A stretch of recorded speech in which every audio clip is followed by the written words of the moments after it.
Y'all keep asking for a day in the life video, so let's do an authentic day in the life. Something I think is really common in the fitness industry when people are doing these day in the life videos is they're really just showing you their ideal. They're not showing you typically their real life.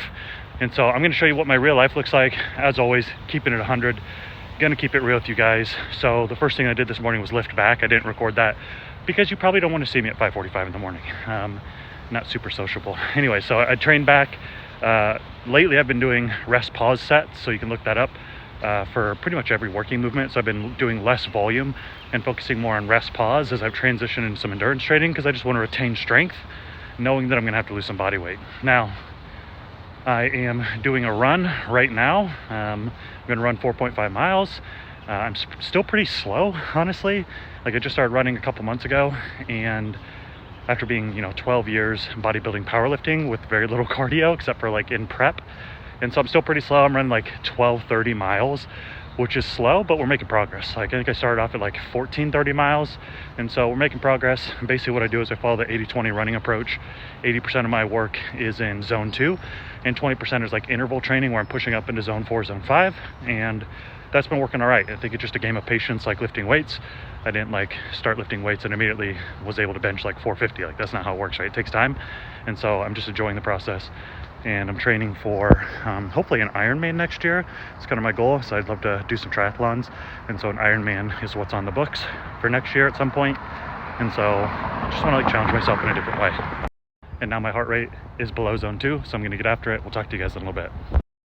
So something that a lot of beginning runners get wrong is they go out and they run too long, too fast, too soon. And so just like pro tip, most of you are probably going to start off with walking. Like, for the first month, I like speed walked in zone 2 and didn't even have to jog at all. And then once you get your heart rate fit enough that you can speed walk and it drops out of zone 2, then you move into walk jog, which is where I'm at now. Like, I'm still in walk jog. And so, I'll jog for till my heart rate essentially gets out of zone 2, and then I'll walk. And once it drops to the bottom of zone 2, I'll start jogging again. Once you get fit enough for that, you'll be able to jog the whole time into zone 2, and then you'll be able to run. So this is the process. Like, what ends up happening is people go too fast and they pick up steam too fast, and then they either injure themselves or it's just too hard for them to continue. So you just take it slow, and basically you base your progress around your heart rate. So as long as your heart rate is going down and you're getting more efficient, you're doing the right things. That seems to be 80-20 running. That's what it looks like to do what's called base building, where you're spending quite a bit of time in zone 2 just building like your aerobic engine. And as your aerobic engine gets stronger and better and more efficient, you'll be able to run faster at lower heart rates. And so that's the 80% of the equation. 80-20. 80%, 4 out of 5 of your workouts should be in zone 2, long and slow, like quite slow. Like, you have to try to keep them that slow. And then the 20% is interval training.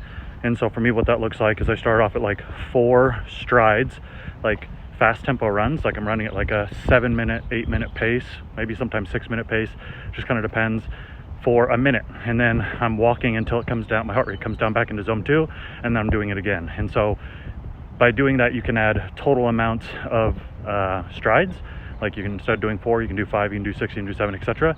Or you can add to the time, or a combination of both. And so once a week I'm doing that kind of like interval training like that, and that's also helpful for just building speed in your VO2 max. And so if you're interested in getting to running, that's what I would recommend. The other thing to know is that you don't want to increase duration or distance too fast. That's where you start to get into having injuries.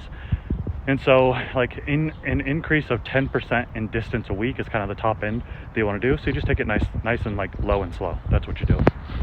And just like in lifting weights, you're not going to get strong overnight. Like, it takes time. It takes weeks, months, years, etc. That's the same thing with running, where people make a lot of mistakes. Is like, well, they're like, well, I can run, and so I should just start off running. It's like, that's not the path. It's like, weightlifting has a better like ceiling, because it's like, well, I can't bench 315 without getting crushed, let's say. And so it's a little bit easier to mess up running, but that's what you should, that's essentially the path. All right, that's 4.5 miles done. Now I'm just on my walking cool down, and we're gonna go in and get like a hydration drink. I have this really delicious hydration drink that I make that you'll really enjoy if you like kind of like tangy sweet things, that is not one that you buy in a bottle, so it's more natural. So stick around for that. We're on our way in. All right, so we're finally back. I'm going to show you that rehydration drink that I really enjoy. It's super refreshing here in just a second. So let me get out the sparkling water. So it's made with sparkling water, which I know sounds kind of weird after like a run or something like that, but I really like it. I think it's really delicious. And so I'll show you the ingredients here. Hang on just a second. Okay, so what you're gonna do is I have this right here. These like Costco sparkling mineral waters. These are super great. And then I'm gonna take an orange and I'm gonna juice it. And I'm gonna take a lemon and I'm gonna juice it. And then I'm gonna take some of these thermotabs. Maybe if I can get it facing the right way. Thermotabs here. What these are is they have chloride, sodium, potassium, so all the electrolytes in the correct proportions for you to take to enhance your rehydration. And so you can kind of, I don't know if you can see that, but you can get these on Amazon. Like 300 tabs is like 25 bucks. That's like cheaper than one tub of like 30 servings of regular electrolyte stuff. And so get these. These are actually the ones that the military use to rehydrate dehydrated soldiers, so they're pretty solid. Then you're gonna need like a pill crusher. This was like maybe $9 on Amazon because these come in just like pills and I want to turn it to powder. And then caffeine. Caffeine, like people say that it's like a dehydrator, and it kind of is, but the military actually did a study on this, and when they combined electrolytes with caffeine, you got hydrated faster. And so I'm gonna trust the study on that because obviously like dehydration is a big part. Is important for the military, right? And so that, and then I'm gonna use this little lemon juicer. If you have like a different juicer, use that. Otherwise, squeeze it with your hands. So we're gonna make this real quick. Hang on just a second. Pro tip, put the juice in your cup first. Otherwise, when you put these in the sparkling water, it gets really bubbly and it'll tend to bubble over if you don't have a big enough cup. So make sure that you put the juice in the cup first. Cringe, if you will. If it bothers you, I'm getting juice all over the counter. That can be taken care of after. So just getting the juice out of that guy. Then this guy.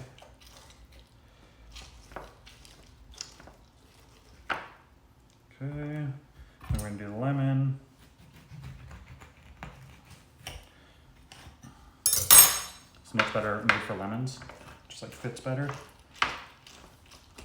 So we're getting some, obviously some vitamins and minerals, but we're also getting some carbohydrates in this from the orange juice. So we're just gonna take that and put it in there. So you have a decent amount of juice. It's not like a lot. Like obviously I thought that like I'd get more juice out of big oranges, but apparently not. And then we're gonna add this to this after we add some ice. But before we do that, we're gonna crush a thermotab. So I would recommend starting with one. If you start with two, you'll probably be running to the bathroom pretty quick, just FYI. And so I'm just gonna take this little thermotab, put it in the pill crusher here, and just turn this guy, and that'll turn it into a powder. So you can see that. Put that in there. And then these caffeine pills are 200 milligrams. I only want 100 milligrams in here. And so I'm just gonna open up the capsule and do about half. So here it is. I'm just gonna do this guy, unscrew it. I'm gonna kind of fill the smaller half, and that's pretty close to half, and just push out a little bit more. The other thing that's really like pretty amazing about this drink is actually it makes you feel pretty euphoric afterwards. So you get kind of like a positive mental effect from it as well. I'm gonna throw these away. Now we're gonna add some ice.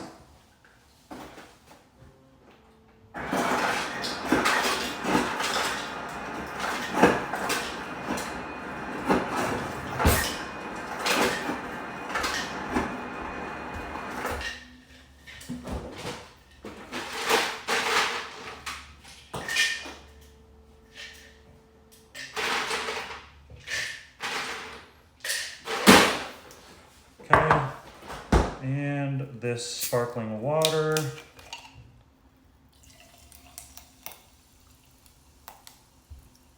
Obviously you can't chug this like you would chug water, but it is just so stinking delicious. So you can see that like it's interacting with the orange juice and stuff anyway, and the bubbles are a little bigger than what it would be if it didn't have it in there. So you just gotta take it a little slow. And then just enjoy.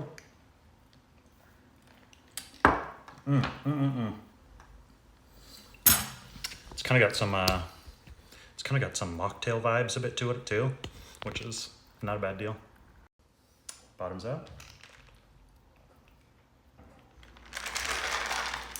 It's like the tangy from the lemon and the sweetness from the orange is just like a perfect combination for after you get in from a run or you're hot, or you spent time outside. Just try it. Trust me, you'll love it. Of course, we got to let these puppies out of their kennel. They've been in here for about an hour since I ran, and so let's let them out and take them out to the bathroom. So if you don't know them, this first one, this all black one, is Frankie. Hi, Franks. Hi, little Frankie. How you doing, girl? Hi. And then the spotted one is Chili. Hi, Chili. Hi. So these are our mini dachshunds. So they're about to be about like 10, 12 pounds. And we're going to get these girls ready and take them outside to go to the bathroom. Chili, come on. Ready? Are you ready? All right, let's go. Come on.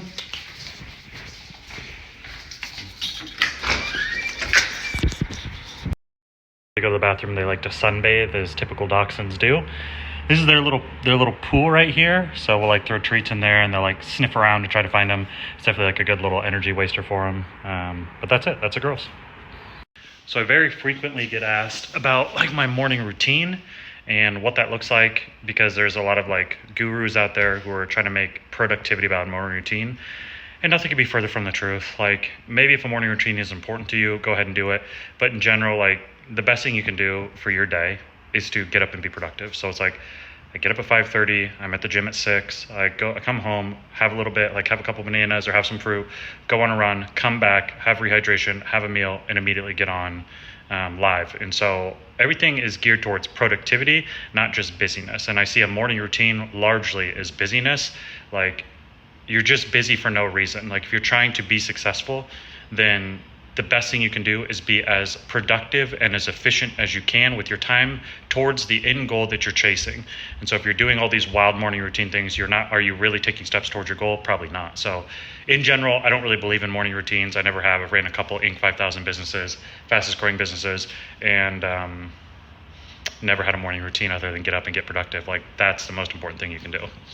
So with that being said, I'm going to get up here and make some breakfast. And I'll show you what I have for breakfast, and then I'm going to go live. So currently I'm doing carnivore plus fruit diet, and that way you don't have to, so you can kind of know what it looks like and know what the results are. And so for breakfast is what I'm going to have. So I'm going to have 4 eggs over easy, and I'm going to show you how I make them. If you struggle with making eggs over easy, I'll show you how to do it. 6 of these chicken sausages, and then just some pineapple. So I'm a big fan of just keeping it simple. Like if you keep your nutrition simple, the chances of you adhering to it go up dramatically because you're not having to deal with complexity, right? So simple, convenient equals adherence for most people. Now, some of you are foodies and you like to cook and all that, that's totally fine. But for me specifically, if I just keep it simple ingredients, make the food, eat it, then that just makes life a lot easier. So the carnivore and fruit is really great for that actually. All right, I got the mic going so you guys can hear me a little bit better. So if you struggle with sunny side up eggs, I'm gonna show you the secret. So the secret really is having the heat really low, and then obviously oiling your pan, and then putting a lid on once you get the eggs in there, and just being patient. Like don't rush it, just be patient, they will cook. All right, so I got my eggs in there. One of the yolks broke, who cares, doesn't make that big of a difference. And now I'm just gonna be patient and let them cook. And once those are cooked, then literally all I do with these is just microwave 6 of them to make it easy, throw on some pineapple, and we'll see when it's all done. All right, so here's the spread. 4 eggs. These ended up more like over medium, over hard because I got distracted texting clients. Whoopsies. 6 chicken sausages, that rehydration drink we made, and then some pineapple. The strategy I've been using is I basically eat all of the protein first, and then I eat the fruit until I'm full, and that's essentially what I've been doing to maintain or lose a little bit of weight. All right, I'm gonna dig in. I'm gonna go live on TikTok for a while. If you've been following me on TikTok, you know I do this 5 days a week in the morning, and I just basically answer questions, right? Just like trying to make it easier to get into fitness. And so I'm gonna go live on TikTok. Let me show you where I do it. So I'm a low-key setup kind of guy. So obviously we have like all these windows around here in our dining room, and I just set it on the kitchen table here, and then I'm gonna set this light up, and I set it on this bench over here, and that's just like my key light. And then I just sit in this chair right here, and I just answer questions for 3 or 4 hours, pretty much every day during the week. All right, so I just went live for a few hours, and now I'm going to eat some lunch. So I'm going to show you what I'm doing for lunch. This is a really easy way if you're doing kind of like the carnivore thing to get some calories in, and it requires almost no prep. So I'll show you what it is. So for a really easy meal, if you're doing kind of like a carnivore thing, or you just want like a protein and fat-based meal, is I get these chicken party wings from Costco. And what I'm going to do is I'm going to pull them out of here, and I'm going to put them on this paper towel, and then I'm going to use this paper towel to dab them dry. because if they're not dry and you put them in the air fryer, which I think I'm gonna do for 18 minutes at 400, then you don't get like a crispy outer layer around them and they're kind of mushy. And so the trick for this is make sure that you're dabbing them dry, and then I'm gonna put some salt on there, and then I'm gonna put them in the air fryer for 18 minutes, and then they should come out nice and crispy and delicious. Here's my wings. So literally what I do is I just take this paper towel and I just like pick them up and just work them through the paper towel and dry them. So obviously that looks a lot drier than that. And I'm just gonna go through and do that to all of these, and then I'm gonna salt them and put them in the air fryer. And there they are, and here they go. So this is set at 15 minutes. I'm just gonna make an adjustment here. Then it'll tell me when to flip them over halfway. If you don't think these wings are cute, I just feel like you don't know what cute is. Hi, Chili. So while the food is cooking, I thought that we'd do like lunchtime tips. That'll be like a segment. And the tip that I want to talk about today in a little bit more detail is, how do you stick out a training program? I get asked this question all the time. Like, it's worded in different ways. It's like, how do I have discipline? How do I have motivation? Like, I can't stick to it. Like, how do I keep doing this thing? Whatever, right? All of this is asking like, how do I stick to a plan? So in general, I have this framework that I use for sticking to plans, and it looks like this. First, you have to have progress. If you have progress in what you're doing, what happens is you get these like neurochemical rewards, like dopamine gets released, for example, and epinephrine and norepinephrine, and you get this like positive neurochemical release, and it feels good. And because it feels good, the chances of you returning to that activity go up, right? So step number one, you need to get progress. And as you have progress and you string together some progress, then you'll find purpose in what you're doing. I think what a lot of times happens is, as step one, is people don't know what they're doing, and they just go in the gym, they just kind of wing it, and they just think, well, it's just the gym, like how hard could it possibly be? It's just nutrition, how hard could it possibly be? And they wing it and they don't get very good results, and so then they quit. And so you need to have progress, then you'll find purpose in what you're doing. If you find purpose in what you're doing and you do it for long enough, you will habituate the activity, which means it'll just become part of what you do every single day. It'll become habit, right? And so like getting it right on the first step is so important. Like, you need to have progress right from the jump. Begs the question, like, how do you get progress right off the jump? Like, how do you make sure that you get progress? Well, there's essentially like two paths you can go down. So path number one is you can do self-research and you can do test and check. So this means like you're looking into all the information yourself, and you're going to find out like what should I do for weight training, like that actually works. I'm going to go test it by weight training and check and see if I get results. And if I don't, then I got to go back to the drawing board, learn more, test and check, back to the drawing board, learn more, test and check, etc. The same thing for cardio, the same thing for nutrition. So either you're going to be an autodidact, which is like you're going to teach yourself how to do it through test and check and just the available information, that's free, or you're going to get a coach and they're going to lead you along the right path right from the beginning if you pick a competent coach, right? And so those are the two paths you have to take. Like, you can either do test and check, and essentially you're going to spend time doing that, or you can spend money and save a lot of time by just getting a coach. And so, obviously I'm a coach. I'm biased towards coaching, but straight up the fastest way to get results and to actually learn the process is to just get with a competent coach, and you can learn while you're getting results. And so what do I mean by that? Like, if you're going to, this doesn't have to be me, by the way, but this is coaching in general in life. Like, I've had business coaching, fitness coaching, like it is the fastest way to get what you want. Like, you go to someone who knows what to do, who has what you want, and they teach you how to get it, essentially. And so what do I mean by like you can get the results as you're doing it? So when you're executing a plan that is designed for you by a coach, whether it's a business plan or a fitness plan or a life plan, whatever, what you can see is how they're thinking about you, right? And what plan they're putting together as an expert for you. And so you can learn from that. It's like, oh, he's having me do this, and this in order to get this result. Okay, I can remember that and I can use that in the future. It doesn't mean you have to like stay with the coach forever, right? And then if you do like some months with them, like maybe you do 6 months with a coach, right? Then you can also see it's like, oh, this is what he or she did to break my plateau, right? Like, I plateaued, this is what they did. Okay, got it, right? This is the plan that got me going. This is how they broke my plateau. This is what they're doing for my nutrition, right? In order to reach this goal. These are the things they're changing about my nutrition when things are not working. Got it. Okay, I'll remember that. And so what you can do is you can like really shortcut the process to learning by making sure that you're just paying attention when you have coaching. And, if it's a coach that's competent, they're going to be willing to teach you. And if it's a coach that isn't just trying to scam you or like take your money, they're willing to teach you, because it's like, my goal is to not have my clients coaching with me forever. My goal is to get them independent so they can maintain a healthy lifestyle forever. And part of that comes with education. And so that's the fastest way to get what you want. It's the fastest way to get progress, so that you find purpose in what you're doing, so that you can habituate. The other thing is, like, when you have money involved, right? Like when you exchange some money for coaching, it improves your commitment too. And I found this for myself as well as a bunch of clients.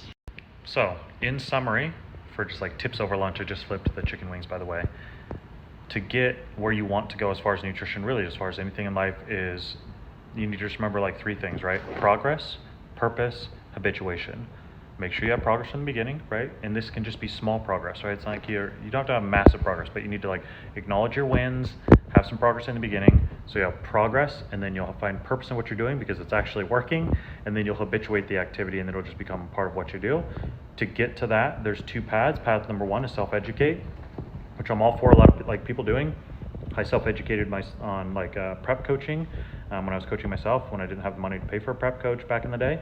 So I don't have anything against like self-education, but I think a lot of people aren't naturally bent to do autodidaction, which is like where you're going to teach yourself and test and check and like return and all that stuff. If you know that you probably won't do that, or you tried in the past and it just didn't work out and you quit, this is probably an indication that you need to go with option number 2, which is like find a coach, right? So it's like and most coaches have multiple options, right? So it's like, I have like a coaching group that's really affordable. It's $29 a month. You'll literally get everything you need to be successful in there, all the way up to like full custom coaching, right? And that's more expensive for 3 months. But find someone who's competent, sign up for their coaching, learn from what they're doing, understand it's a pretty short like stint over the course of your life to be able to get the knowledge you need so that you can exit and so you can go do it on your own. And if you do those things and you do them properly, then chances of you habituating this activity of exercise and like eating right nutrition goes up dramatically. The other thing that I'll say is like, don't overcomplicate it. Like when you're going for the progress thing, stop overcomplicating it, stop getting down into the weeds. There's really only like 4 main things that really matter. Number 1 is, are you in a calorie surplus or a deficit? Okay, is your nutrition on point? Number 2 is, are you following the hypertrophy principles? Number 3 is like, are you doing cardio and how much, for depending on your goals? And number 4 is, are you sleeping enough? Are you sleeping 8 to 9 hours a night? Like if you're doing all of those things, you're gonna have great progress. Like it really is that simple. Like time that you train in a day doesn't really matter. Whether you eat before or after training pretty much doesn't matter. What time you do cardio really doesn't matter. What order you do cardio really doesn't matter. What supplements you take, other than just correcting major deficits, really doesn't matter. Like 98% of your results is in doing those 4 things and just getting them, like majoring on the majors and doing those things right. And the minors maybe take care of 2% or like add 2% if you do them, but it's really not that big of a difference. So that's what I would advise, is like you just figure out those 4 things for yourself, or have a coach figure them out for you. Find progress right off the jump, then you'll find purpose, then you'll habituate, and that's going to be really helpful for you in reaching your goals. That's the framework I use for anything in life. Like if I'm feeling like I'm turning my wheels, I'm getting no progress, it's very difficult to stick it out. But if I feel like I'm getting progress right off the jump, it's really easy to stick out. So hopefully that's helpful. All right, so this is what they look like. 18 minutes total, 400 degrees, pat dry, salt, take them out, and they're looking pretty delicious. So I'm gonna have these guys and some watermelon for lunch. All right, so we just got off live for another 3 hours, so that was a pretty long stretch again. And I made us dinner, and so let me show you what we're having. So carnivore and fruit is not very exciting, so we just have half-pound beef patties with a little bit of cheddar cheese on there for both of us, and then we're just gonna have some fruit with it. So nothing super exciting, obviously. Now for the rest of the night, we have a fertility appointment. Obviously we can't take you guys into that, but the short of it is we've been trying to get pregnant, having more kids, and it's not going awesome. And so we're just trying to get that sorted. And as you can hear in the background, these 2 are being ornery to one another and wrestling as they love to be. But yeah, so we'll do fertility appointment, and then we'll be back in bed because we got to be back up at 5:30. So that's it. That's a day in the life. That's a real day in the life. It's pretty boring. Really the only thing that you missed is for about an hour I had some downtime and just like petted the girls and kind of like scrolled some TikTok, just had some general downtime.